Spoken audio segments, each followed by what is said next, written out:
Hey, good morning everybody. Welcome back to the channel. The theme of the day is obviously rain. It has been, actually that's been the theme for about the past week here in Middle Tennessee where I live. It's been raining, it really has been raining every day for about 3 or 4 days now. We've got several inches of rain. It really hadn't messed up a whole lot as far as like water conditions. The water hadn't really come up a whole lot. And it certainly hadn't got muddy. The water's still pretty clear, but I'll talk a little bit about rain and kind of what it does. It kind of affects us as fishermen more than it does the fish, in my opinion, but we'll talk a little bit about that today. We're gonna go crappie fishing out here. Hadn't been on this particular lake in a couple weeks, so we'll see what we can do. Y'all stay tuned. All right, let's go over my setups here right quick because I'm going to use 2 different ones today, and I talked a little bit about this. Those of you that follow the channel, you know I've been playing around with a braid to fluorocarbon setup. So on this setup right here, I've got a 6-foot medium light action rod, 2500 size dial with reel, 4-pound vicious high vis panfish mono, straight mono, 4-pound. I've used that for years. I've caught thousands of crappie on that setup. And it works great, but I'm trying something different on this one. Basically the same setup, rod and reel, except this is a light action rod. The reason for that is to compensate some for the no stretch of the braid so I don't rip it out of the fish's mouth. I've got 5-pound vicious panfish braid tied to a 4-pound 100% vicious fluorocarbon leader, and I've got that tied with an FG knot. Y'all can see that FG knot right there. Really slim little knot, and it slides through the guides really good. I'll use both of these a little bit today. I'm still on the fence on which one I like the best. The braid is awesome. You can feel really good with it, but I kind of like the stretch of that 4-pound mono when I'm crappie fishing too. It's what I'm used to. It's what I've used for years. But enough talking. Let's ease up here and see if we can catch one this morning.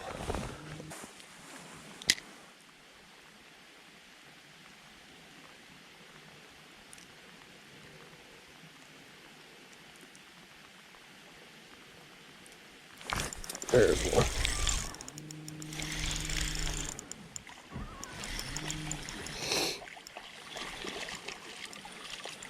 First one of the morning. Not a real big one. We got him out of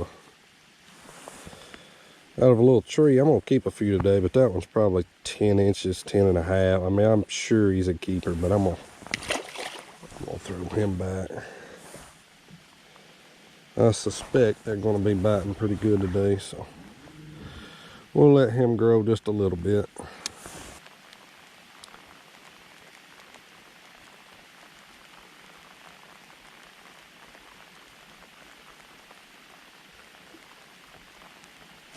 Oh, there's another one. That one feels a little better there.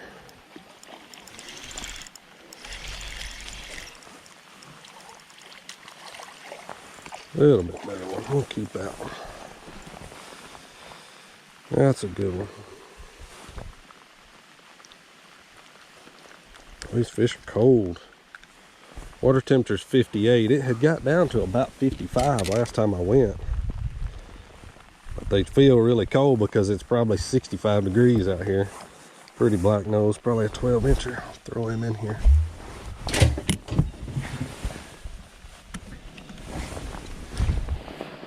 Get back out there and see if we can get another one.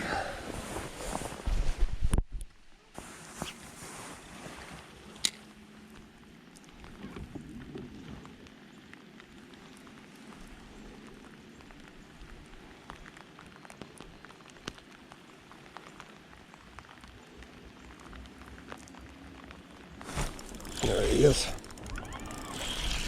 That's a good one there. You can tell by the way he's shaking that head, that is a good one.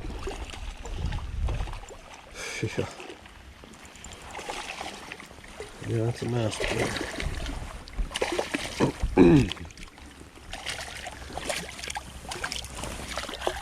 Come here. There. That is a good one. Got that crappie magnet all up in his face too. What I'm using right there, I didn't talk about my jig. I just realized that that's a a salt and pepper color crappie magnet. I've been catching a lot of fish on that color. It's a real natural color. And I just put a little bit of chartreuse spike it dye right there on the tail. That's a 1/32 ounce head, and then I've got a size 7 split shot right up the line just to get it down a little quicker. That's a slab right there, buddy. They are biting in the rain this morning.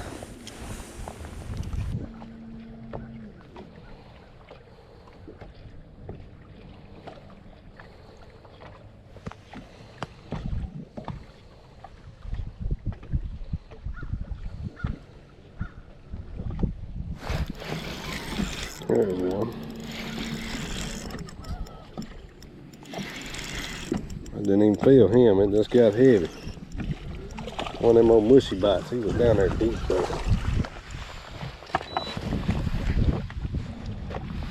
That's a good one to keep and eat. 11 and a half inch or something like that.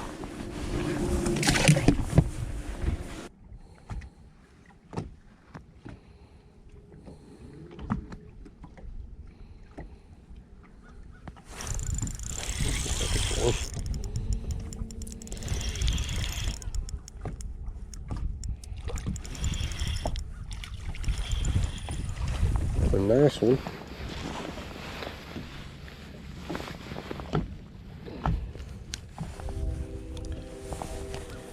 Perfect eating size, about 11 and a half, 12 incher. And a black nose. I think all the ones I've caught this morning have been black noses so far. There's a bunch of them down there. There's a lot of bluegill on that spot, but obviously there's some crappie in there too.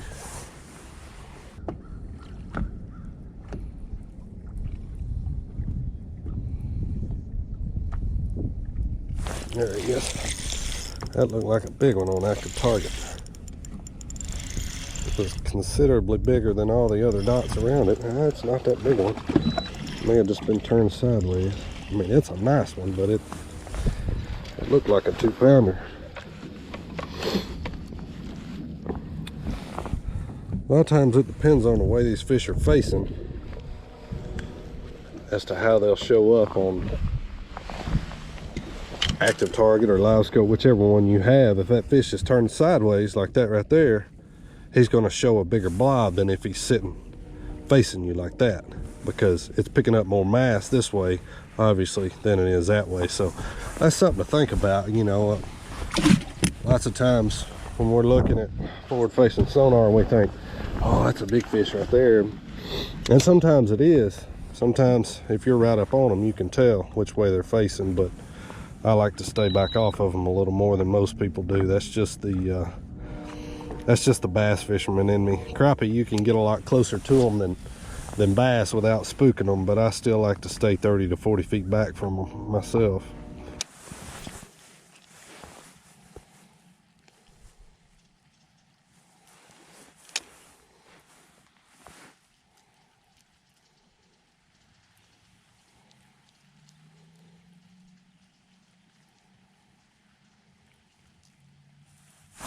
There he is.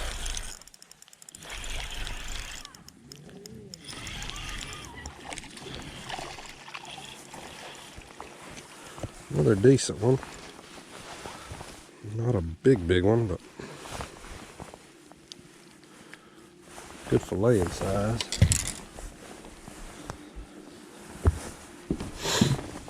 I'm gonna measure him just so everybody knows, but he's 10 and a half inches. Kind of got a little bit of a hump in his back. See that right there? A lot of times something will happen to them when they're small. You see those fish that have humps in their back like that. Something happens to them when they're small, and they carry it the rest of their life, but they're fine. I mean, it doesn't really bother them, doesn't really affect them.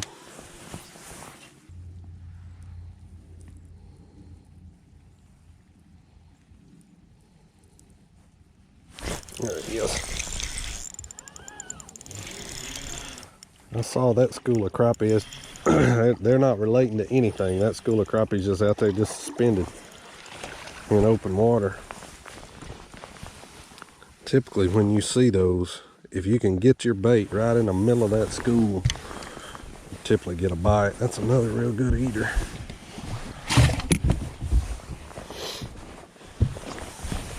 Let's talk a little bit about rain. Since it's been raining, it finally quit. I'll try to catch another one of these fish while we're at it, but been, like I said in the intro, there he is. He hit it on the fall. That's a good one too. Like I said in the intro, it's been raining for several days here in Middle Tennessee. I mean, I wouldn't be surprised to say we hadn't got 6 to 7 plus inches of rain. Pretty black crappie. And it hadn't affected our lakes that much because, you know, those of you that know anything about this part of the country, all these lakes, they draw them down in the winter. You can see up there on the bank how far this lake's been drawn down. And the reason why they do that is especially for flood control. Big winter floods and spring floods that we may get this time of the year. So it really doesn't affect our lakes all that much per se when we get these big rains, unless it's just a major downpour. There he is. See, I'm just following that school now is all I'm doing. I'm just watching where they're going, and I'm trying to get my bait right in front of them. That's a good one there, real good one. Biggest one of the day so far, I think.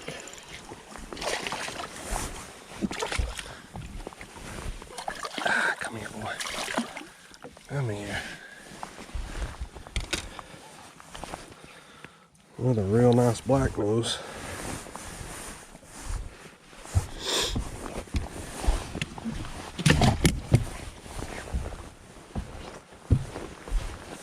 Now, I think that school, I've lost them. They had gotten way out there in front of me. Yeah, they're just moving in open water, just looking for schools of bait, and when they find a school of bait, they'll eat them. But that's okay, we got 3 out of them. But anyway, like I was saying about rain, the bottom line is, I said all that to say this. I really believe, and it's all relative to the part of the country that you're in, but I really believe that rain affects us as fishermen and our minds a lot more than it does the fish.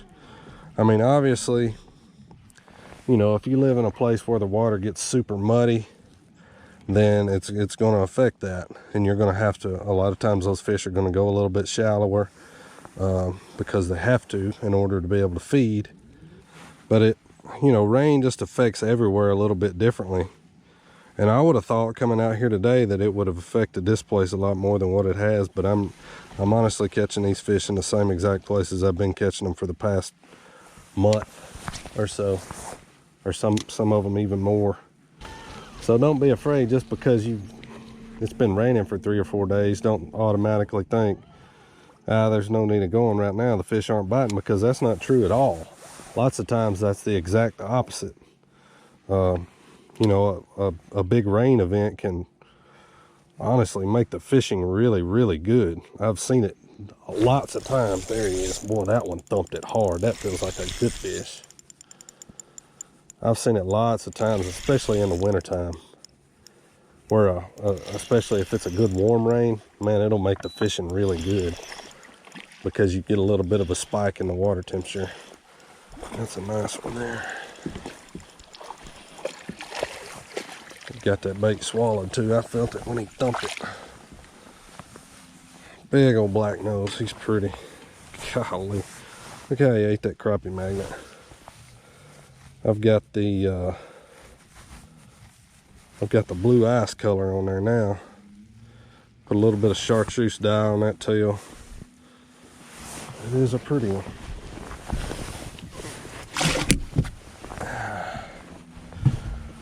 We're getting us a good mess of them now.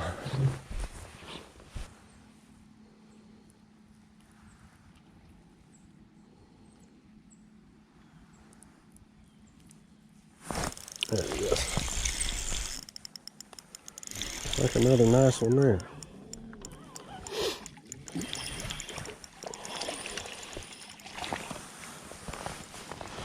No real giants today so far, but we have caught some pretty ones.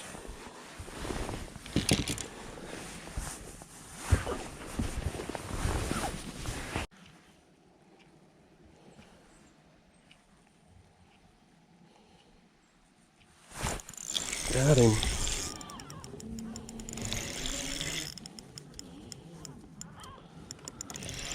Another big slab.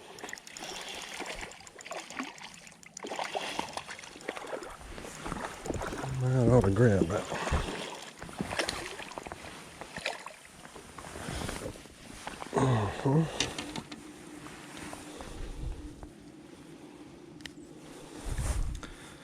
Good gracious, what a pretty fish.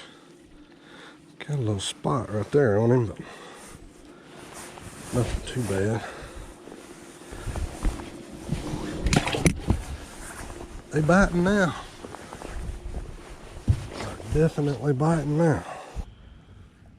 Come on. Oh, here we go. Here we go. Oh, there he is. That's not a bluegill. Good crappie.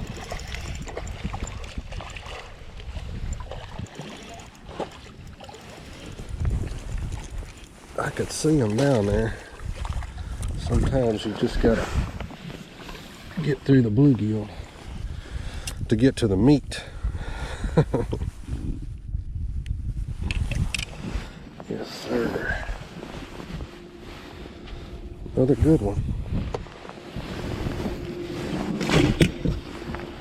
All right, everybody, that's gonna wrap up another one. It was a fun day. I had to put the camera up a little bit this afternoon. A little front came through and it started raining real hard, but it certainly didn't hurt the fish any, man. Caught a lot of fish today and didn't catch any giant ones, nothing over 2 pounds, I don't think, but caught a lot of just 1.5 pounds, 1.75 pounds. Really good size, blacks and black noses. So it was a fun day, man. Don't let the rain deter you, because if you can handle it, I promise you the fish can handle it too. So y'all get out there, catch some. I'd love to hear about it. Drop me a comment, hit that subscribe button if you hadn't, and I'll see you next time right here, Brandon Lester Fishing.